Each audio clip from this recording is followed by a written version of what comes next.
Hi friends, இன்றைக்கி நம்ம ஒரு பாப்புலரான நார்த் இந்தியன் ஃபுட்டு தாங்க செய்ய போகிறோம். ஜீரா ரைஸ். அதுக்கு கூடவே பார்த்திங்கன்னா பஞ்சாபி ஸ்டைலில் கிட்னி பீன்ஸ் கறி செய்ய போகிறோம். வாங்க வீடியோக்குள்ளே போகலாம். ஃபஸ்ட்டு நம்ம குக்கரில் கிட்னி பீன்ஸை வேக வச்சு எடுத்துக்க போகிறோம். நான் ஆல்ரெடி ஊற வச்சு தண்ணியை வடித்து எடுத்து வச்சுருக்கேன் கிட்னி பீன்ஸு. இது 1 கப் அளவுக்குங்க. இப்போ இதை சேர்த்திட்டு மூழ்கிற அளவுக்கு தண்ணி சேர்த்திக்கலாம். குறைஞ்சது 8 மணி நேரமாவது ஊறணும். நான் நைட்டே ஊற வச்சுருந்தேங்க. தண்ணியை வடிச்சிட்டு சேர்த்தியாச்சு. பட்டை ஒரு சின்ன பீஸ் அளவுக்கு சேர்த்திக்கோங்க. ஒரு ஏலக்காய், பிரியாணி இலை 1, கொஞ்சமாக கல்லுப்பு.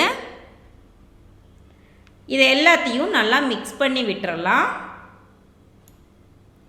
இப்போ குக்கரை மூடி போட்டு அடுப்பை மீடியம் ஃப்ளேமில் வச்சுட்டு 5லிருந்து 7 விசில் வர வரையில் வேக வச்சு எடுத்துக்கோங்க. இப்போ இது விசில் வந்துட்டுருக்கிற டைமில் நம்ம ஒரு கடாயை அடுப்பில் வச்சுட்டு எண்ணெய் சேர்த்திக்கலாம். எண்ணெய் பார்த்திங்கன்னா நான் ஒரு 2 ஸ்பூன் அளவுக்கு சேர்த்திருப்பேன். அடுத்ததாக நெய், இதுவும் 2 ஸ்பூன் அளவுக்கு சேர்த்திருக்கிறேன். எண்ணெய், நெய் இதெல்லாமே நல்லா காஞ்சதுக்கப்புறம் சீரகம் 1 ஸ்பூன், பிரியாணி இலை 1 சேர்த்திட்டு நல்லா மிக்ஸ் பண்ணி விட்டுக்கோங்க. இப்போ பார்த்திங்கன்னா நல்லா பொரிஞ்சு வந்துருச்சு. இந்த ஸ்டேஜில் பொடியாக கட் பண்ணி வச்சுருக்க பெரிய வெங்காயம் 2,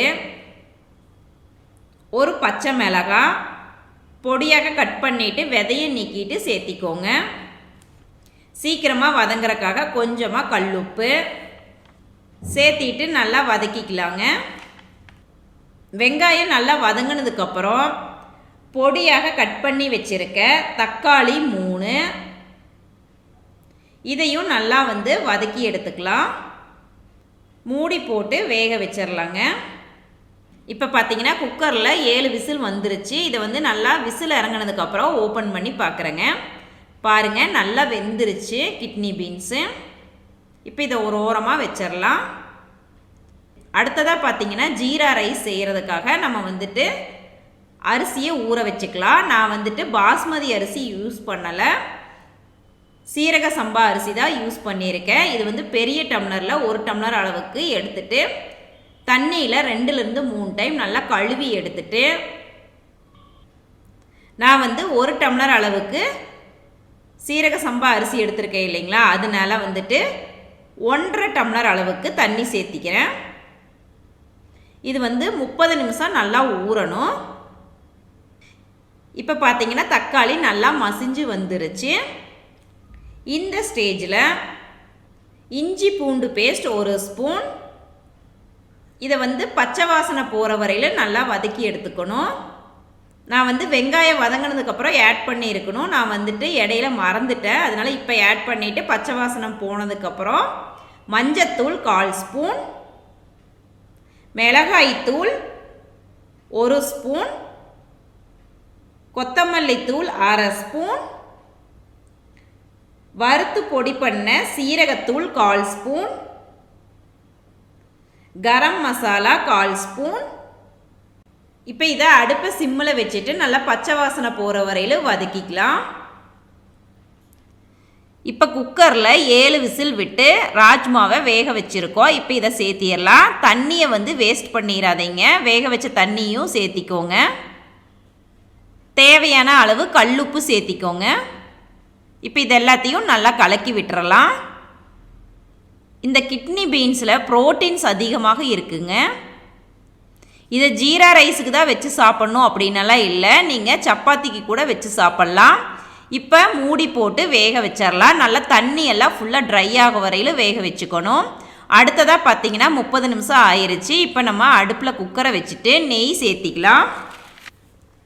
நெய் நான் 2 ஸ்பூன் அளவுக்கு சேர்த்திருக்கிறேன். நெய் நல்லா உருகி வந்ததுக்கப்புறம் ஏலக்காய் 3, கிராம்பு 4, பட்டை 1, சீரகம் 1 ஸ்பூன். இப்போ இது எல்லாத்தையும் நல்லா மிக்ஸ் பண்ணி விட்டுறலாம். அடுத்ததாக பொடியாக கட் பண்ணி வச்சுருக்க வெங்காயம் 1, பொடியாக கட் பண்ணி வச்சுருக்க பச்சை மிளகாய் 1 விதையை நீக்கிட்டு சேர்த்திக்கோங்க. மிளகு 1/2 ஸ்பூன், சீக்கிரமாக வதங்குறதுக்காக கொஞ்சமாக கல்லுப்பு. இப்போ இது எல்லாத்தையும் நல்லா மிக்ஸ் பண்ணி விட்டுறலாம். சைடில் பார்த்தீங்கன்னா நம்ம இடையில வந்துட்டு அப்பப்போ ஓப்பன் பண்ணி நல்லா கிளறி விட்டுக்கணும். அடுப்பை மீடியம் ஃப்ளேமில் வச்சுக்கோங்க. அந்த மசாலாவெல்லாம் நல்லா வந்து மிக்ஸ் ஆகணும். திருப்பியும் மூடி போட்டு வேக வச்சிடலாம். அடுத்ததாக பார்த்தீங்கன்னா வெங்காயம் நல்லா வதங்கிருச்சு. இந்த ஸ்டேஜில் இஞ்சி பூண்டு பேஸ்ட் 1 ஸ்பூன் சேர்த்துனதுக்கப்புறம் நல்லா பச்சை வாசனை போகிற வரையில் வதக்கிக்கலாம். அடுத்ததாக நம்ம ஆல்ரெடி தண்ணி சேர்த்தி ஊற வச்சுருந்தோம் இல்லைங்களா, அந்த தண்ணியை சேர்த்திக்கலாம். நான் வந்து 1 டம்ளர் சீரக சம்பா அரிசிக்கு 1.5 டம்ளர் தண்ணி ஊற்றி ஊற வச்சுருந்தேன். அந்த தண்ணியை அப்படியே சேர்த்திக்கிட்டேன். தேவையான அளவு கல்லுப்பு சேர்த்திக்கோங்க. இப்போ இது எல்லாத்தையும் நல்லா மிக்ஸ் பண்ணி விட்டுறலாம். பாருங்கள், இப்போ தண்ணி நல்லா கொதிக்க ஆரம்பிச்சிருச்சு. இந்த ஸ்டேஜில் நம்ம 30 நிமிஷம் ஊற வச்சுருந்த சீரக சம்பா அரிசியை சேர்த்திடலாம். திருப்பியும் நல்லா கலக்கி விட்டுக்கலாம். பாருங்கள், நல்லா கொதிக்க ஆரம்பிச்சிருச்சு. இந்த ஸ்டேஜில் குக்கரை மூடி போட்டு 1 விசில் வர வரையில் வேக வச்சு எடுத்துக்கலாங்க. அடுப்பை ஹை ஃப்ளேமில் வச்சுக்கோங்க. இப்போ பார்த்தீங்கன்னா 1 விசில் வந்துருச்சு. அடுப்பை ஆஃப் பண்ணிவிட்டு விசில் இறங்க வரையில் வெயிட் பண்ணலாங்க. அடுத்ததாக பார்த்தீங்கன்னா நம்ம ராஜ்மா கறி எப்படி இருக்குன்னு பார்க்கலாங்க. பாருங்கள், நல்லா ட்ரை ஆயிருச்சு. எண்ணெயும் சைடில் எல்லாம் பிரிய ஆரம்பிச்சிருச்சு. இந்த ஸ்டேஜில் திருப்பியும் ஒரு வாட்டி நல்லா மிக்ஸ் பண்ணி விட்டுறலாம். பாருங்கள், நல்லா திக்காயிருச்சு. கடைசியாக கசூரி மெத்தி, அதாவது வெந்தயக்கீரைங்க. இது காஞ்ச வெந்தயக்கீரை. இது வந்து 1 ஸ்பூன் அளவுக்கு எடுத்துருக்கிறேன். இந்த மாதிரி கைகளால் நல்லா க்ரஷ் பண்ணிவிட்டு ஆட் பண்ணிக்கோங்க. இது எதுக்காக சேர்த்துறோம் அப்படின்னா நல்ல ஃப்ளேவரை கொடுக்குங்க, அதுக்காக. அடுத்ததாக கடைசியாக பொடியாக கட் பண்ணி வச்சுருக்க கொத்தமல்லி இலையை தூவிட்டு அடுப்பை ஆஃப் பண்ணிடலாங்க. இப்போ சுவையான ராஜ்மா கறி, அதுவும் பஞ்சாபி ஸ்டைலில் ரெடி பண்ணியாச்சுங்க. இதை நீங்கள் ஜீரா ரைஸோடு வச்சு சாப்பிடும்போது செம்ம டேஸ்ட்டாக இருக்குங்க. இப்போ அடுத்ததாக நம்ம விசில் இறங்கினதுக்கப்புறம் ஓப்பன் பண்ணி பார்க்கலாம். இம்மீடியட்டாக விசிலை வந்து எடுத்துடாதீங்க, நல்லா இறங்கினதுக்கப்புறம் தான் எடுக்கணும். பாருங்கள், ஜீரா ரைஸ் நல்லா உதிரி உதிரியாக வந்திருக்கு. கடைசியாக பொடியாக கட் பண்ணி வச்சுருக்க கொத்தமல்லி இலையை லைட்டாக தூவி விட்டுக்கலாம். கரண்டி வச்சு ரொம்ப கிளறக்கூடாது. இந்த மாதிரி சைடில் ஒரு ஓரமாக எடுத்து விடணும். இந்த ஜீரா ரைஸுக்கும் ராஜ்மா கிரேவிக்கும் செம காம்பினேஷனுங்க. நீங்கள் சப்பாத்தி ரெடி பண்ணிங்கன்னா கூட அதை கூட இதுக்கு வந்து வச்சு சாப்பிட்லாம். இந்த ரெசிபி வந்து குயிக்காக செஞ்சு முடிச்சிடலாங்க. அடுத்ததாக பார்த்திங்கன்னா நான் வந்துட்டு அப்பளம் பொரித்து எடுத்துக்கிறேன்.